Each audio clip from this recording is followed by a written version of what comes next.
everybody, and welcome to Eastontown, New Jersey, and welcome to the Monmouth Mall. A mall that is going through its ups and downs based on the fact that the one wing, which we're entering right now, is doing really, really well. But that as you head towards, and what was JCPenney and Lord & Taylor, it's a different story. Now, this mall has had a very long history. It opened up all the way back in 1960, so it's been around for 63 years, so it's been a long time.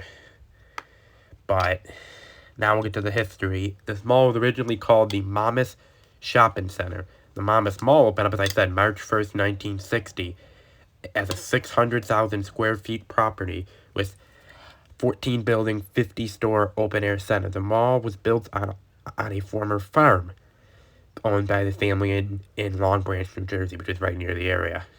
Now, the original anchors were Bamberger, which was a official subsidiary of Macy's, and Montgomery Ward.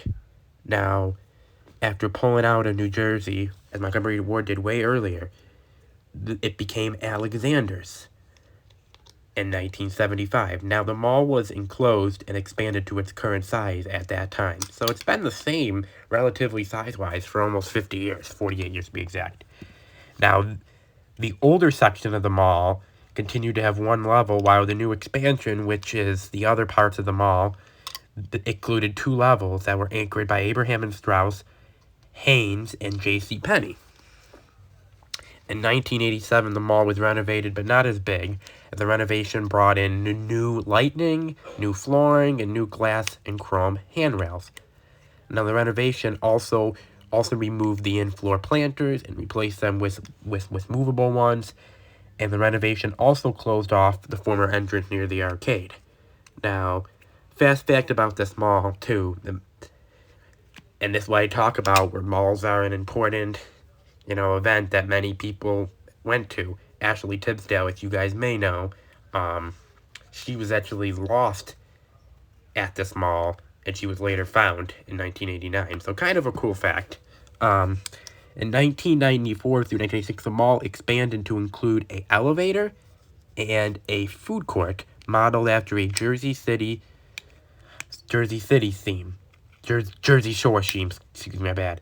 Now, it included beach photos from the 1920s. Now, by the way, guys, if I look at the right, is a very unique-looking Macy's entrance. Now, we were kind of on a time crunch, so I couldn't film that Macy's, but I come to New Jersey fairly regularly, so I'm sure I'll film it at some point. Throughout the years, Monmouth Mall have had many anchors come and go, including JCPenney, was built by themselves, and it says remained to this day on here, but we know that closed, and we'll get to that in a second. Now, in 1987, the Bamberger's name, it was and retired, and it became Macy's.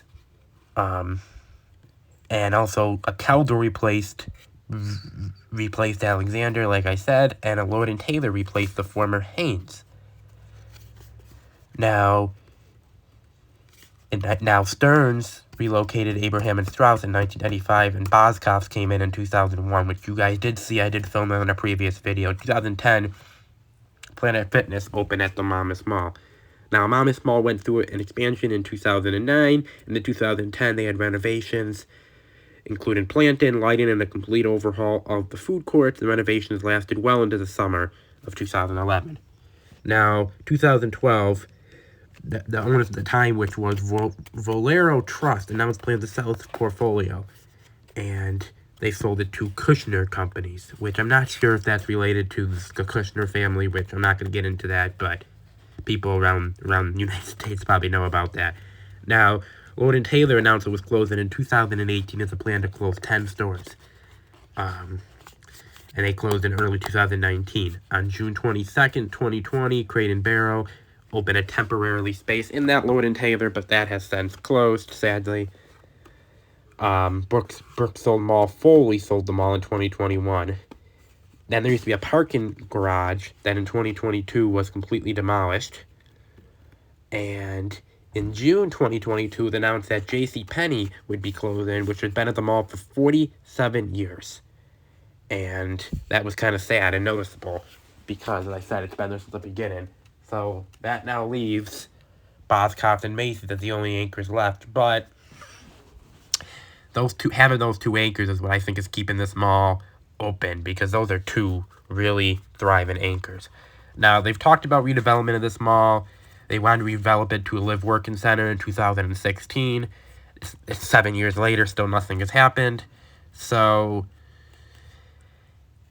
we'll see what happens. Overall, also I was going to say that a proposal was raised in 2018 to demolition of the two-story wing, and that just hasn't happened yet. By the way, if you're staring at it now, is the former Lloyd and Taylor, which is right there.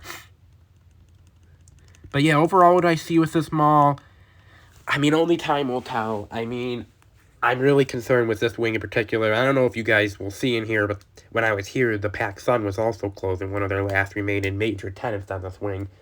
And the fact that Spencer's closed is not a good sign, because Spencer's doesn't usually close in malls.